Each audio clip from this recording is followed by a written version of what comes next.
Hello friends, welcome back to my channel. My name is Ingrid and this is Ingrid Reads a Lot. For today's video, I'm doing my July wrap up and we have 9 books to talk about, so I won't dilly-dally in my introduction. Let's get to it. I'm going to talk about the books in order of least favorite to most favorite. And first up, we have Hunts, which I picked up on Kindle Unlimited by S.J. Tilley. And this is book 4 in a series. I don't think you need to read any of the other books to kind of get this book because I didn't. But I picked this up because someone else that I enjoy watching was talking about it. I forgot her name, but shut up, Siri. No one's talking to you. I forgot her name, but I'll put her channel name on the screen. But she was talking about this book and it sounded fun. The banter between the characters is fun, but I gave this a 2.5 stars. This is a dark romance, I should mention. And basically there is this mercenary that lives across the street from our main character, and she's always kind of had a little crush on him, but they've never actually like spoken aside from the first time that he met her when he moved in. This is because in his head he's like obsessed with her, and so he doesn't want to give himself that in of like talking to her and then becoming even more obsessed. He is a good mercenary, I think I should say, because he helps other women, it sounds like, to rescue people that are in bad situations. That's what we get in this book. I do like their banter. It's fun, it's cute, but he does some things that are very questionable, like going to her house when she's sleeping and like watching her sleep. And when she finds this out, she kind of goes with it. Like she kind of likes the fact that he's obsessed with her, which I didn't enjoy because, I mean, not saying that like this is a healthy relationship by any means, but I've read other dark romances where when the female main character finds things out, she kind of gives the male character a harder time, right? Like they make them grovel and make up for the things that they've done. And this character is kind of just like, yeah, I love it. I love the fact that he's like breaking into my house. So that's why this book got a 2.5 star. I mean, I read it. It was a quick read, but definitely not the best. Next up, we have 3.5 reads, and I read Wild Love by Elsie Silver, which is the first book in like a new series, because she's written the Chestnut Hill series, I think it's called, where this author writes a lot of like small town romance. Again, it's fun and it's cute, not a lot going on. Wild Love is the first book in the series Rose Hill. This follows the story of Rosie and Ford. Rosie comes back to Rose Hill after being in like the big city, and things have just not worked out for her.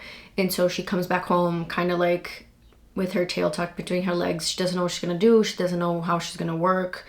And Ford has opened a recording studio in this small town, and they both grew up there. But Ford was like a really good friend of her brother's. Ford comes back and they kind of interact, and he finds out that he has a 12-year-old daughter that he never knew about. And so he doesn't really know what to do. He wants to help her, but he doesn't know how to do that. And that's when Rosie comes in and she offers to kind of help him by working for him. That's where the romance goes. It's really cute. It's like brother's best friend romance. And so that it's a little bit forbidden from that sense.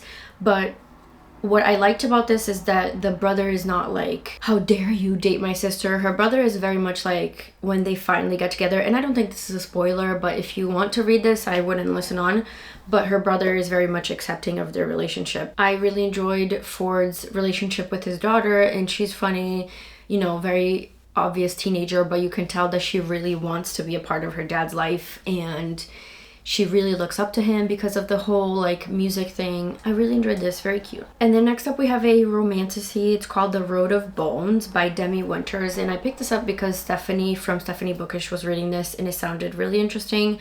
This is a fantasy story based on Viking myth, I believe. We have our main character, Scylla, I think is how you pronounce her name. She finds herself at the beginning of this book having to flee everything that she has known, and she has to go to this place, but in order to get to this place that she feels like she's safe, she has to go through the Road of Bones. She stows away in the supply wagon of the Blood Axe crew, and obviously she's found out, and that's where the story goes.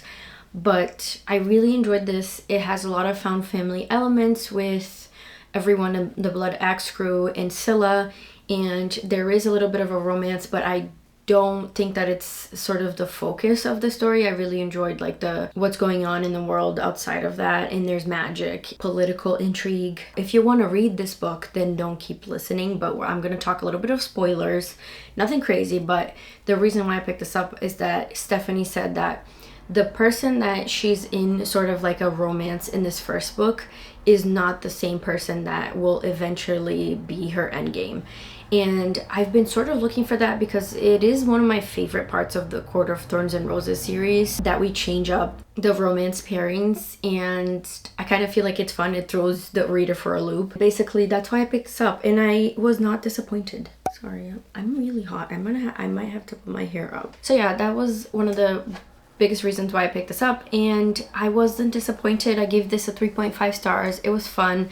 There's definitely a little bit of like, in my opinion, disconnect with the love interest Jonas and our main character. Like I couldn't see why, aside from the fact that he's cute, like why they were sort of together, and then it kind of just breaks like very quickly. I'm not gonna say like why, what happens, but I feel like it went from 0 to 60 in like a page, and I didn't enjoy that part of it.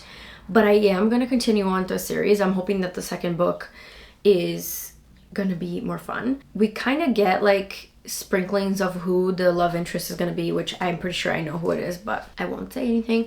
But I really enjoyed this, and I enjoyed the magic system. I'm sure the second book will expand on that, and yeah.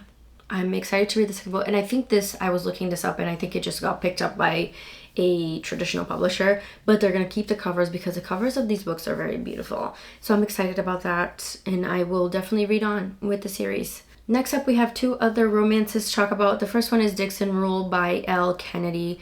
This is book 2 in the Campus Diary series, and Elle Kennedy, I think, writes mainly like hockey/sports romances, and this is no different. We have our main character Diana, and Shane, I think, is the male main character. Shane is part of the hockey team, and basically Diana hates his guts because he is a player, and he has been getting with all of her fellow cheerleaders and breaking their hearts because he himself has gone through a very tough breakup. That's just how he's dealing. They move across from each other, so Diana lives in this apartment complex, and then Shane moves across the hall. And because she kind of spurns him, he goes after her. And so we have this very cute, like it's like friends to lovers kind of thing, because they become friends first. This book touches on domestic violence, not with Shane, but with one of Diana's exes, and how she deals with that and how Shane deals with that. I give this a 4 stars. I thought it was cute, fun. I don't love the way that Shane reacted when he finds out about the domestic violence, but just know that there is that trigger in there. And next up, we have Love Unwritten by Lauren Asher. This also got a 4 stars. I really enjoyed this romance, and it's between Raphael and Ellie. Raphael is a single dad, and his son has been told that he has a degenerative eye condition that is gonna eventually make him go blind. Ellie is a music teacher that turns into the son's babysitter because he really bonds with her, and so Raphael is willing to do that for his son, even though he doesn't want to have Ellie in his house as like a full-time babysitter. When we start the book, this has already happened, so she's already been established as the babysitter. But Raphael and his son kind of have a disconnect. Like, Raphael is one of those like toxic male, like he feels like that he shouldn't show any emotion, and that his son should see him at his best. And the son kind of feels like the dad almost doesn't care because he doesn't show emotion. So they have that disconnect, and that's when Ellie comes in to like bridge the relationship together. Raphael is broody, he's mean to Ellie in the beginning, and that's why I took a star off. Like, I really don't get why he was like that. I get that his son is sick and he is going through a lot, but I don't like when characters lash out for no good reason, and that's how he was. There's another part of this book where Ellie is a songwriter, and someone that she used to be in like a band with stole her songs and sort of went viral on the internet and is now benefiting from this, and Ellie is kind of just left to pick up the pieces. There is a resolution for that in the book, but I feel like we didn't explore it as much as we explored Raphael's side of things I feel like there was a lot going on with Ellie too, and we didn't explore it as much as I would have liked it. But the romance is very cute, like forced proximity because she's living in the house with them and they go on vacation together. Yeah, I thought this was cute. It's a contemporary romance, and I gave it a 4 stars also. All right, next up we have a fantasy, but in my head this is like nonfiction, and that is Fire and Blood by George R. R. Martin, which is a Targaryen history, book number 1. And this reads like a history book written by a maester of the Citadel, and you sort of go through the history of the Targaryen family. I read this because I have absolutely no chill and I wanted to know what would happen at the end of House of Dragon on the TV show. Because what happened was I read half of this in the beginning of this year. I had read Aegon's conquest of Westeros. I stopped when we got to the Dance of Dragons, which is Rhaenyra and her family and their current family story, because I wanted to watch the show. It was right when the show, was it last year then? Because I think it was right when the show started, and I didn't want to be spoiled. Anyway, so I watched the last episode of this season that just happened. I think it was episode 7, and I was like, I really need to know what happens. And so I read the rest, and it was really good. I think it fits the storyline really well, and I hope that the show doesn't change what actually happens, because I think it's done well, and I don't want a repeat of season 8 again. I mean, I'm not going to say anything because obviously I don't want to spoil it for any of you. I really enjoyed this book. I gave it a 4 stars. I do think that we get a little bit wordy at points that are unnecessary, but that's my only complaint, because I read this so quickly and I found it really interesting. And I'm so upset we still don't have a number 2, because this only goes up to a certain point that I won't say who is the current monarch, because it like spoils what happens in House of Dragon. But I want book 2. Like, George, what are you doing? What are you doing? And then next up we have another 4-star read, and that's Local Woman Missing, and I own that. Local Woman Missing by Mary Kabika. This is a mystery novel, mystery thriller-ish. What's the difference between mystery and mystery thriller? Like, I looked it up and it's kind of vague, and I think that's why everyone like always says mystery thriller, even though it's not that thrillery. Although I think this is mystery thriller, because there is some parts that you're like, oh my god, what's happening, you know, as opposed to just like a mystery where you're trying to figure out what happened or who done it. This is the story of 2 women that have gone missing, and they live in the same neighborhood. One of the women has gone missing along with her child, and you're reading from multiple points of view, multiple timelines between past and present to see what happened and if you can figure it out what happened. And I couldn't. 90% through this book, I'm sitting at work because I had free time, and I'm like, I don't know what's going on. I don't know who done it. I read mystery thrillers like a freaking detective because I want to find out what happens, and I really enjoyed this because I couldn't, and it makes sense because sometimes I can't figure it out, but then like the twist or whatever is like just nonsensical, and that's not the case for this book. It makes sense, like what happened, and I really enjoyed it.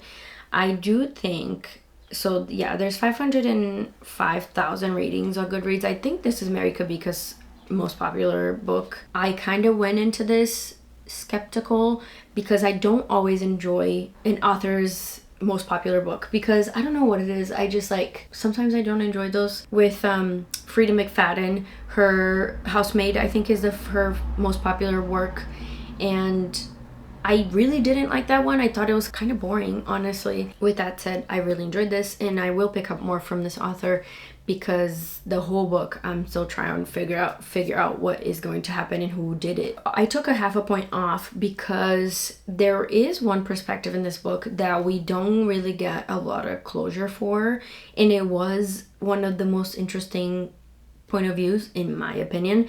And once we like throw that out, you kind of don't see that character anymore, and I'm like, what happened? I'm not gonna spoil it for anyone, but that was the only thing.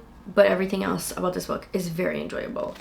All right, next up, one of my favorite books of this month, and I gave this a 4.5 stars, but I keep thinking about it, and I think I'm gonna change it to 5 because it's definitely been one of my favorite books of the year so far, and I keep talking about it, and I think I'm being too harsh on my reads this year. I need to stop, because I have only had 6 5-star reads the whole year and 7 with this one. But I read The Doll Makers by Lynn Buchanan, and this is not out yet. It comes out on August 13th, and I got this through NetGalley to read. This is a fantasy. It's a standalone fantasy, and it's amazing. We have our main character, Cheyenne, and she lives in the world called One, and in this world there are monsters, and there are doll makers that make living dolls to fight the monsters. And in the beginning of this book, Cheyenne is our main character, one of the perspectives we get, but definitely the main one. And she is being licensed to become a doll maker. But there are two different types of doll makers. One that makes a guard doll, which is the dolls that fight the monsters. And two is an artisan, which makes dolls for children and people to admire. Cheyenne is being licensed. Hijinks ensues, and I won't say anything else because I don't want to spoil this. But this world, perfection.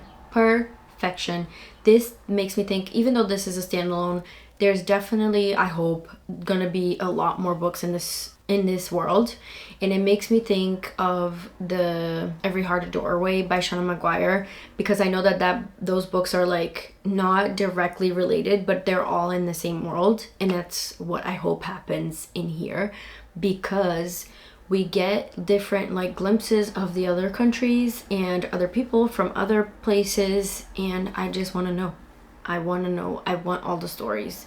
And there's definitely like a overall political thing that's happening, and I want to know more. Definitely. I love this. And the reason why I was going to take a 0.5 star off is because of our main character, Cheyenne. In the beginning of this book, she is definitely very spoiled, very entitled, and just, she is 21, I think, at the beginning of the book, but acts like a child. I really disliked reading from her perspective in the beginning of this. She makes a lot of choices that are questionable, but she does eventually redeem herself. The book is just amazing. And I get her choices. I get why. She's one of those characters that are unbreakable in their beliefs, and she is going to do everything in her power to do what she thinks is correct. I can appreciate that, but she was annoying to read in the beginning of this book. But anyway, the world for me is what made this a 5-star read, and I just can't wait to get more in this world. And everyone needs to go read this. Please pick it up. I already ordered my book. I pre-ordered it because I read this on Kindle because that's how I got the file, and there are illustrations in the book that I didn't get to see because it wasn't in like the in the digital copy. Yes, amazing. Go read it. And then we have, last but definitely not least, is Any Bot by Sierra Greer. This was my other 5-star read of the month, and this is a labeled as science fiction, but I would say more literary fiction, about Annie, who is a bot that was created to be the perfect girlfriend for our character Doug. And Annie is an AI type robot, and this is a lot about Annie finding herself and where she fits into the world, because Doug has turned on like a setting on Annie that she is adapting and learning, and so she's trying to find her place in the world and what does it mean to be in this relationship with Doug. If you're interested in this, you should know that it is definitely not a healthy relationship, because Annie doesn't have any power, right? Like, her one single goal is to please Doug. There's just an imbalance of power there, but as Annie is learning, she's coming more into herself. It's a lot about humanity and autonomy and feminism, and I really enjoyed this. It is a difficult read because you want Annie to realize what's going on, but she has to come to terms with it in her own time, much like a normal non-robot abusive relationship, you know? This is really good. Go read it. It's 5 stars, and I have no bad things to say about this. I really, really loved it. Alright guys, that is it for this video. I hope you enjoyed hearing about all the books that I read. No more slump for me, because I'm already reading some really good books, because I'm filming this, I think this is August 4th. Is it? I don't even know the date, honestly. Yes, August 4th. And I've already read 2 really good books, so please subscribe, leave some comments down below, and tell me your favorite book of the month so far, and I'll talk to you guys on the next one. Goodbye.